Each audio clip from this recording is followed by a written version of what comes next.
morning guys.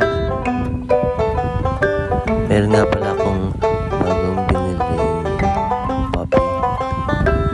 So ito yung pinakabago namin for a baby. Isa siyang chihuahua. Babae, female. And my wife named her Margaret. Galing pa siya sa Batangas. Nag-meet up lang kami sa Calamba 2 days ago. She was born July 4. So for 3 months na siya. Going 4.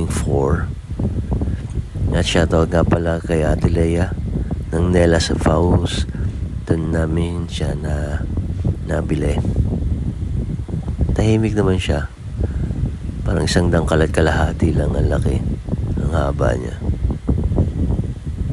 Pero pag may samud mangulit, yan. Ayan ang agat na. Ang kulit. Yan. Maliit lang yan. Kahit sa pocket, pwede namin isilid. So, ayan. Say hi na lang po kay Margaret. Aming bagong chihuahua. Okay, babu.